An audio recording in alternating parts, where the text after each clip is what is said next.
This is the Team Objection podcast for April 8th, 2021, episode 478. There's a hint on the screen right now as to what one of the topics today is going to be. If you're not watching, I hope you're ready for a deep dive into the Space Jam 2 trailer. We have exclusive footage of the trailer that was just released, and I'm ready to go all the way in. Do you mean we have exclusive footage of us talking about the trailer? Because we do have that. I thought the trailer was only to us. Considering I just watched it on YouTube. You leaked it to YouTube!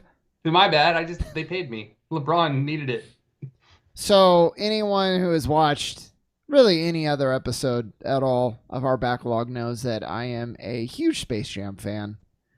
So this is pretty big news. It's not, Michael Jordan back, which I would like, but it's the next best thing. I don't hate LeBron anymore, and good for him for stepping up to this role.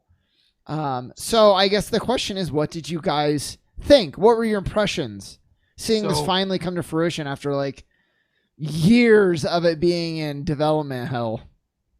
First two thoughts are, I thought for a while back we had a ban on talking about Space Jam for like 5-6 years ago. We was like, nope, can't do it. Well, it was more recent than 5 or 6 years ago, and it was only because it was like every episode. It's true. Like a lot. Like it was like that, like a deep dive into Space Jam. It wasn't like a reference. It was like, I would like to frame this through a conversation of Space Jam again. And then secondarily, I feel like we've been talking about Space Jam 2 for about 6 or 7 years, probably. I've heard that this movie's coming out for a long time. Basically, since LeBron was on Heat is when I feel like they were talking about this movie. Probably. So, but what are first impressions of it? I think, I wonder with chicken and egg, what came first? Was it people talk? I feel like it was people saying, we need a sequel to Space Jam. Just recruit the next best player in the NBA. After Michael, and then like it was like, oh yeah, that's what's happening. This is a thing now. I'm honestly surprised that LeBron wanted to do this, to be honest, because if nothing else, his entire career has been defined by how he compares to Michael. We had an entire show where we talked about it. Everyone talks about it on everything. If you look on Twitter, if there's a talk about, if LeBron is mentioned in a tweet, about 50 replies are nothing but, well, Michael didn't do that. Like all these hate on him, all this love for him, like it's so polarizing. So now you're just going to add that extra fuel to the fire to be like, well, let's compare Michael and LeBron one more time. Because if this movie sucks, I mean, it feels like it's just going to be another check mark in the Michael camp, right? I would like to think it's because he doesn't care. But I think he does care. But I like to think he's like, yeah, I mean, people are going to compare me. It's out of my control. This was the thing I wanted to do. If it brings in comparisons, like, so be it. I don't know if that's the case. But I also don't think he's like, I'm going to make this movie and it's going to be better than Michael's. And this will cement my legacy. I actually think that's one of the areas in which they have the most overlap, is that they are both very self-image conscious. And they approach it in different ways, but they still both are very careful in how they cultivate the image that they present to the world and the routes by which they do it. I think it's interesting, though, because inevitably this isn't going to change anybody's mind, right? I don't think so. Maybe a few people, but for the most part, people are pretty entrenched in this debate, and you can see that in the replies to this trailer. For some people, it was like, this looks like trash. Michael Jordan's was better. Why is LeBron trying to recruit like Superman to his team when all that Michael Jordan had was Bill Murray and a fat guy? That's a valid point. For other people, it was like, this is way better than Michael's. It doesn't look nearly as cheesy. The animation's better, which is like going to happen over 25 years, but let's not go there. So for the most part, you can see some of those familiar arguments crop up in just new and different ways now. From a 2.5 minute trailer, it's like, all right, let's reignite this Michael LeBron debate again. Yeah. How long goes The Last Dance? About 8 months ago. Well, it's time to find something else to fire up the debate. But watching this, I felt like I was watching Ready Player One. Did anyone else get that feeling from this? Yeah. I read that somewhere. They were like, it basically is Ready Player One. Well, and I think it's a cool idea because one of the big ways it feels that way is because they're just bringing in all of the other properties. I believe, it must be WB, right? Because Warner Brothers. Warner Brothers. So That's cool. I don't exactly know why, but like you have these other properties, like do it. Some of them are weird. You got like the characters from Clockwork Orange in the background on one of them. Yeah, Like what? Yogi Bear. What are they doing here? Yeah, some of them make more sense. Some of them make less sense. I like that the Iron Giant was on his team to be recruited, and then he shows up in the trailer. That was neat. King Kong, there's good synergy because that movie just came out. Yeah, I actually like that aspect of it, the dipping into the zeitgeist and sort of making this a picture of like where media is right now. Because the original Space Jam, while it didn't have a ton of 90s specific references in it, still sort of works as a period piece. Like the soundtrack especially is like epitome of the 90s, but some of the looks and the outfits and stuff like that work. Here it's like, yeah, why not lean into it? Why not, throw some weird cameos in there and have fun with it? Because the whole thing is kind of silly to begin with, right? So if the premise is this goofy basketball movie with Looney Tunes overlap, then let's throw some other characters in that are fun too.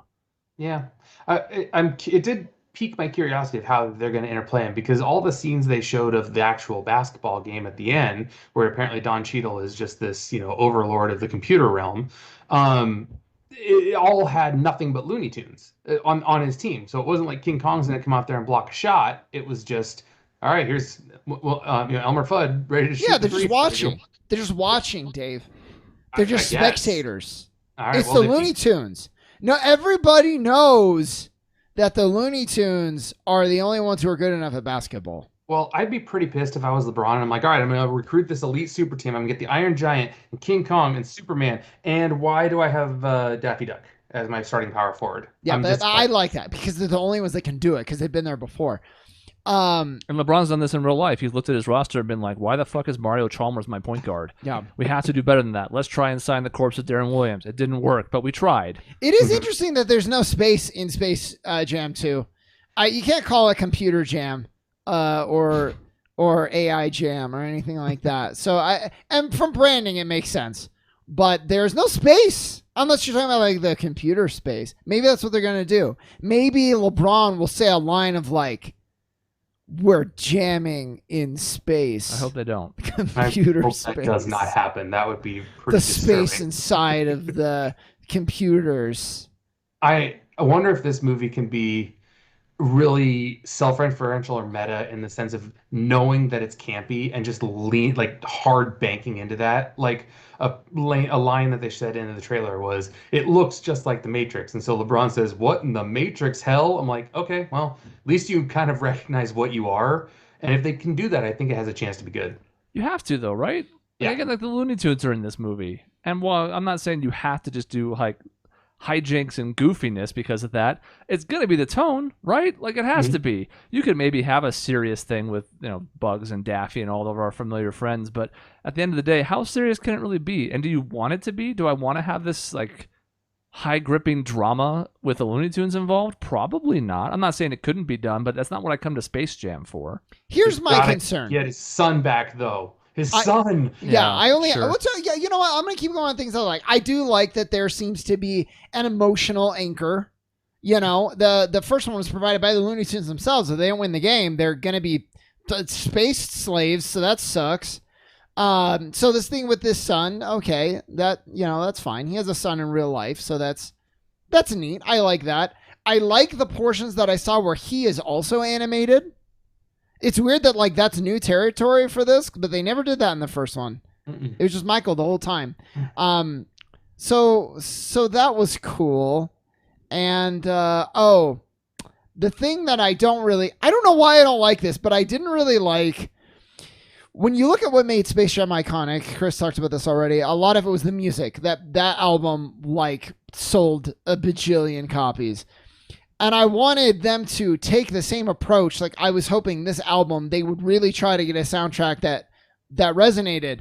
They're just rehashing the same songs, which makes so much sense. Of course they're going to do that. And paying homage to the certain motifs and themes is like, that's what sequels do. That's what they're supposed to do. But I was like a little bit disappointed. I was like, where's like the new batch of songs that's going to shape a generation and sell these soundtracks? That leans into a question I have about this. I'm wondering who this movie's marketed to, in a way. I mean, is it supposed to be... It felt like the original one was kind of geared towards kids preteens maybe. It's like, hey, we love Michael Jordan. Here's these cartoons that you grew up with. But do kids that are 12 and 10 nowadays, they didn't grow up with Looney Tunes. My kids have never watched Looney Tunes. So, like, are kids now, is this marketed towards kids? Is this marketed towards us specifically? Like, hey, I remember Space Jam when I was 10, so clearly I'm going to love this movie. I wonder, like, I'm curious which direction they're going to go with that, who they're really pointing this at. I don't have an answer for you. I don't know. I look at this and I go, I think they're just taking like a scattershot approach and seeing what sticks. Like, I don't think it's not marketed towards anybody in particular, but I'm not sure it really hits one demo. I think you're right. I think the original was more kid-centric, but it had enough references and adult humor and the soundtrack and stuff that like adults were also going to enjoy it.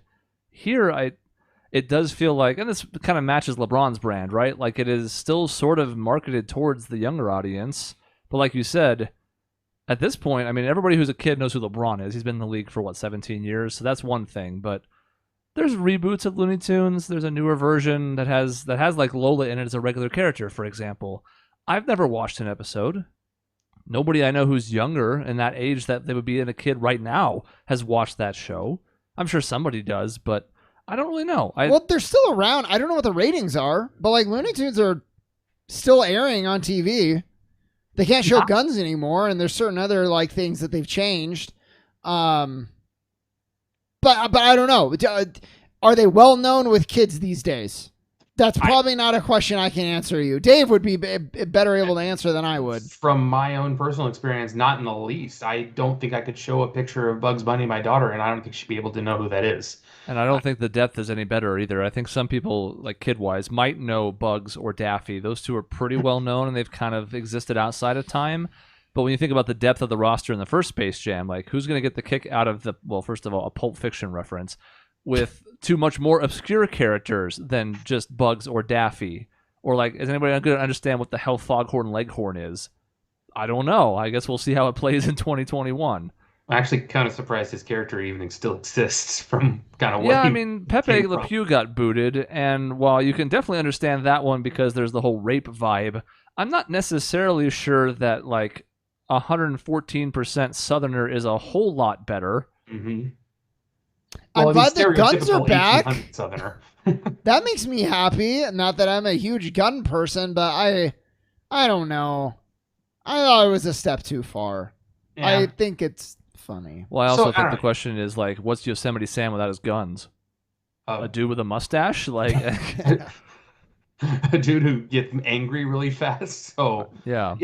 It's just odd because Looney Tunes, I mean, is one of those things that just definitely didn't jump into the 21st century with everything else. I mean, a lot of their old cartoons can't be shown nowadays. Characters aren't, like you said, Pepe Le Pew isn't around anymore. So I don't know. I don't know how this movie's going to go over with different demographics, but I feel like a lot of people are still going to see it. I hope so, man. I don't need like a Space Jam 3, but I at least want this one to be good.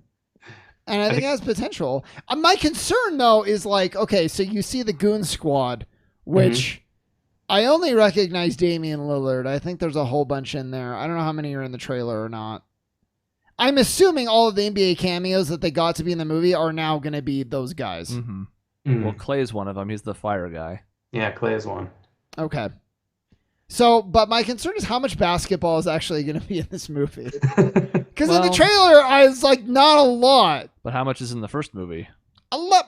It is at least basketball. Now, I only watched the trailer once, which is a great approach to taking a deep dive into something.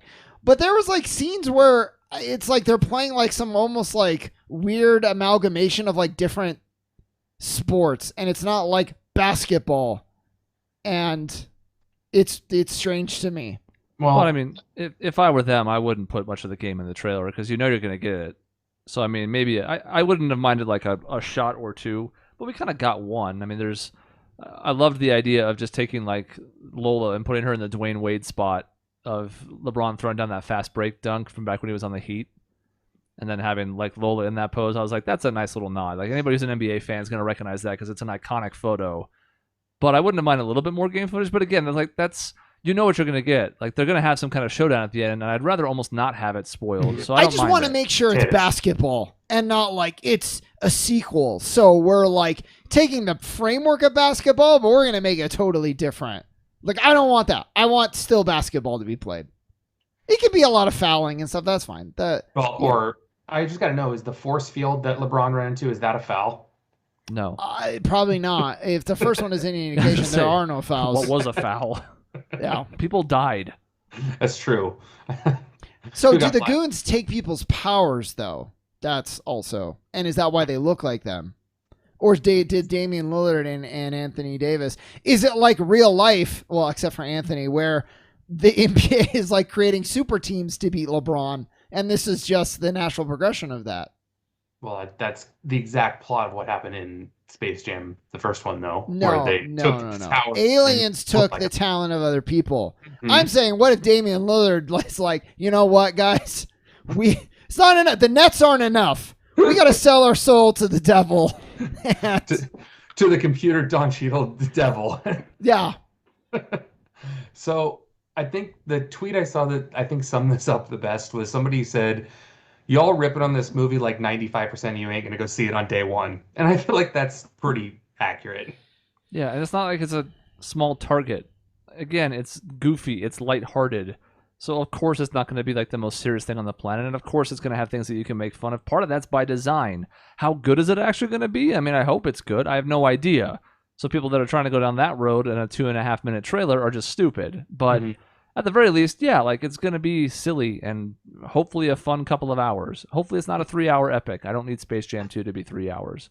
I do need it to be 3 hours, but I'm okay if it's not. I would love that. And goofy and stupid, it perfectly describes Uncle Drew, and I love that movie. So basketball, goofy, and stupid, great ingredients for a solid film. Yeah, I hope they don't go into if you go in hoping for like this introspective, like deep movie, you're going to be severely disappointed. Why would anyone do that though? I think people are sometimes, especially with stuff like this that gets a lot of hype, people are way too overcritical or like looking for all these answers or hidden meanings or hidden Easter eggs or something like that. When it's just like, just go watch it and enjoy the fact that it's going to be a little goofy and ridiculous. Yeah, who would take a fun, lighthearted series that was originally targeted at kids and then try and make it something that's dark and brooding and something that it isn't? Pokemon. Who would do a thing like that? No one is saying that Pokemon needs to do that. Okay, probably some people are. I think most people want not for toddlers, and they would be happy at that point. I think that's fine. I think we have not video at the time. I think we have audio evidence of you asking for exactly that in a past episode talking about Pokemon. Okay, if I was joking, that could be one thing. In all seriousness, a little bit more fleshed out story, I'm happy. Let's Go Eevee is the opposite direction of that. He just used the Trump defense. I want everyone to say is like, oh, I was kidding. Like, clearly, I said this thing, but I was joking. Like, clearly, I was to be fair, I wouldn't mind if Pokemon did do, like, your parents were murdered and you have 24 hours to prove your innocence with Pokemon. I would be fine with that. But my bare minimum is let's have some sophistication in the story. Let's try. Let's just try. Let's put in effort. I feel like that's all. Power Rangers did that. Teenage Mutant Ninja Turtles did that as we got older, like into the 2000s. They tried to reboot that type of stuff. It's like, let's make it darker for the kids that are like grown up now. And Power Rangers did for sure. Teenage Mutant Ninja Turtles. I think it was Michael Bay. Where Megan Fox was in it. But it was still like goofy Ninja Turtles. It was just in 3D, and it was dumb, and it was bad. I don't even think anybody knows what the hell the tone of that movie was. I don't think Michael Bay knows what. Not mutants? I don't know. It was confusing. Yeah, Power Rangers was like, we're going to go dark. Yeah. But like, not really. Not really. They did some dark fan stuff that was actually dark. And that actually kind of seemed cool. But yeah, Lego, you can go into a movie not expecting it, and then when it happens, like in the Lego movie, we're like, wow, I was surprised at the depth of that movie. Mm-hmm. That's fine. Yeah. Mm-hmm.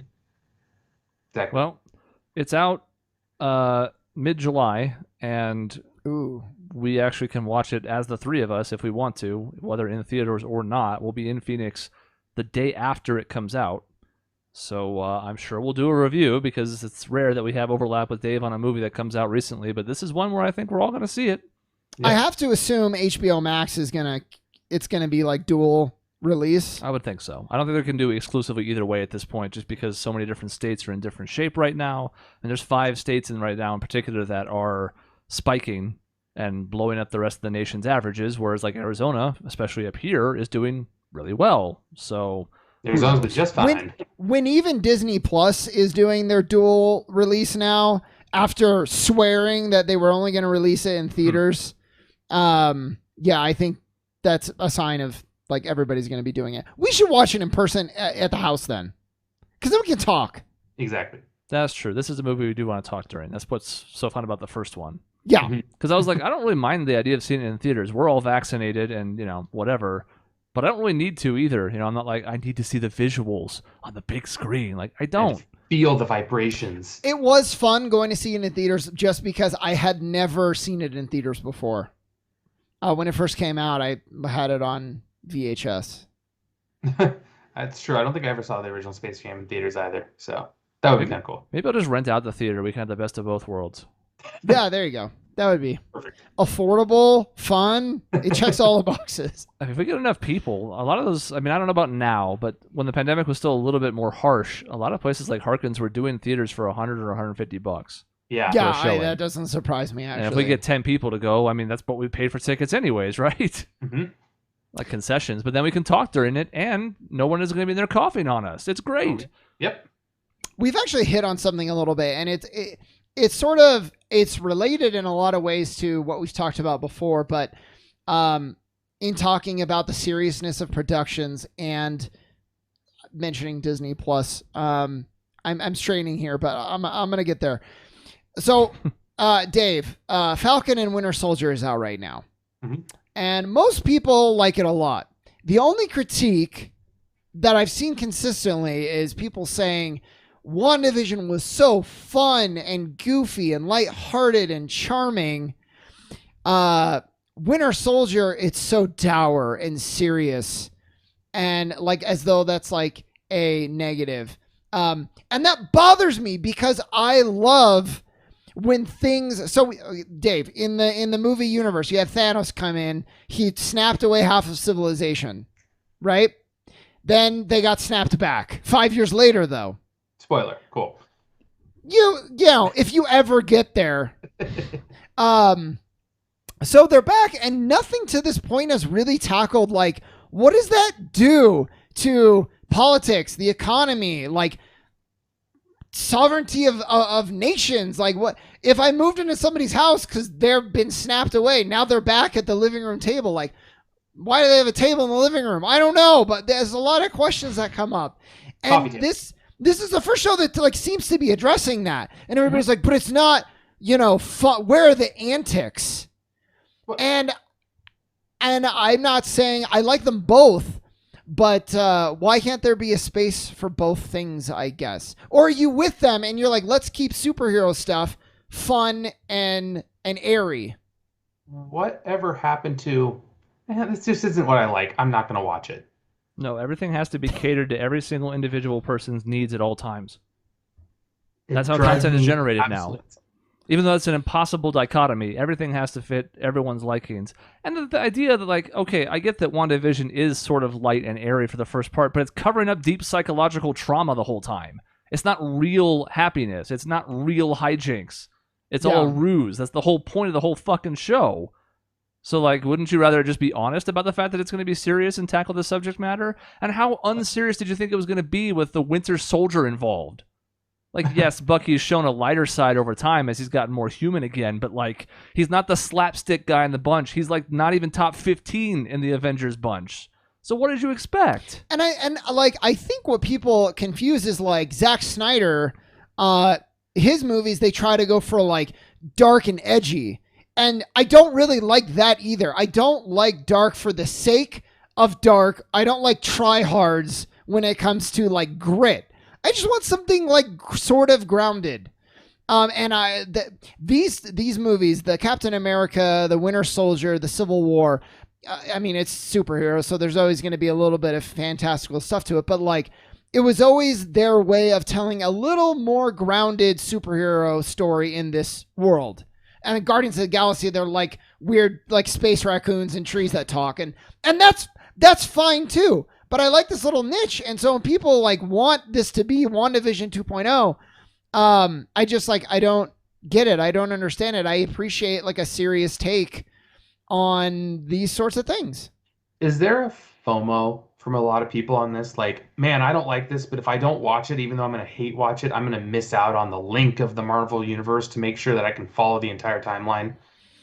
To some extent, I think so, but I would actually be very curious to see how many people watched every single Marvel movie before Infinity War. I can't imagine it's the majority. I imagine most people watched a lot of them, but I can't imagine everybody was like, I have to watch every second of every movie. I got to watch every after credit scene because I can't miss a second of lore. Because for the most part, the big group movies do a good job of reintroducing those concepts. So I think there's something to it, Dave, but I'm not sure it's the primary factor. I think people are just malcontents all the time. I feel like the ones who comment on that, the ones who take their voice to the social medias, are the ones who are more likely to do that. So it seems like the more general idea, general feeling. I mean, social media is relentlessly negative. Yeah, exactly. The platform is being shifting more and more in that direction over time, to where now it is either a presentation of only the best aspects of your life or a chance to be relentlessly a pessimist about every single thing that happens in the world. Those are basically the two lanes that social media exists in, and sometimes they overlap. You know, their connectivity, though, for me, because I think you're going to run into people where they say, there's 30 movies now, I'm never going to catch up, so I give up. And maybe they would have seen a movie, but they feel like they can't go in blind, and so they're just going to give up, which, for the record, Dave, you don't really have to feel that way, but we can go into that later. But for me, and I have to imagine a lot like me, it's so much more rewarding. And if there's a movie that I maybe wouldn't have seen on my own, I'm like, well, it's part of the connective tissue, so I kind of want to go see what it's about. And I think it's a tool for even selling like more tickets, even though I'm sure it does alienate some people. But honestly, if you feel so disconnected that you don't want to see a future one, you're probably not their target audience anyway, because you haven't seen all the previous ones. Yep. And it's just more of those who complain about it, but continue to watch it and continue to complain about it. I've never understood the idea of hate watching something. Well, yeah, that's a weird thing. But like, I even find myself with like DC's new movies. I might see them, but I'm less excited because I'm like, why? What are they building towards? It's nothing. It's a standalone thing. So, you know, it might be worth it, but without that connective tissue, I care less. And I'm weird with that. Like achievements for a long time, I was like, I'm gonna play everything on the Xbox if I can. And if I was playing something on the Switch, I was like, this is fine, but I'm not getting like achievements. I'm not building towards this like collective, cohesive thing. So I care less. I don't really feel that way anymore, but it can be a very powerful tool when used correctly. For the marketers, at least. That reminds me of playing sports games like NBA 2K or something. I could never go and just play a single game and be enjoyed by that, because it was like, what's the point? Who cares if I win or lose? It's an exhibition game. Doesn't matter. But if I played a season game, it was like, okay, this matters. That type of thing. I agree with you too. The same way. If I don't have investment, wherever that investment comes from, I care so much less. Yeah. And that's why, like, so we have Zack Snyder, Justice League. We have Joss Whedon, Justice League. We have Man of Steel, which like doesn't even not considered anymore.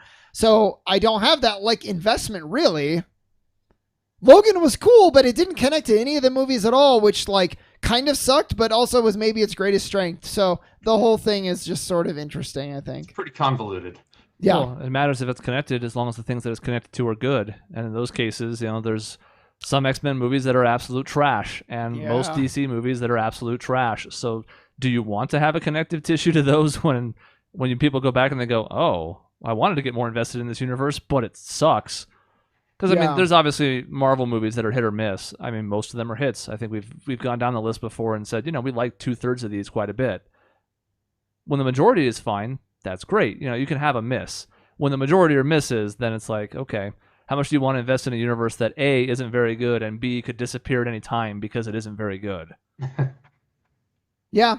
So, I mean, just I guess to get back to the original point, I like it when shows like this take sort of a measured approach. I don't like things being like fantastical all the time. It's hard for me to relate to, and it's hard for me to care about.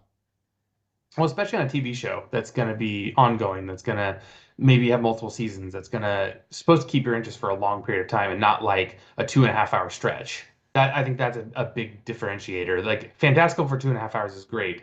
Fantastical for an hour a week for 10 weeks in a row is like, okay, can you back off a little bit?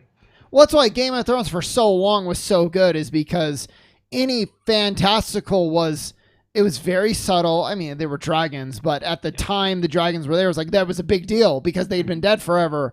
But the real reason you watch that show is not for dragons. It's for like Tyrion politicking with his family in the castle, and no one speaking what they mean. And there's like 1,000 layers in every conversation. Like that was the stuff that people really cared about. Mm-hmm.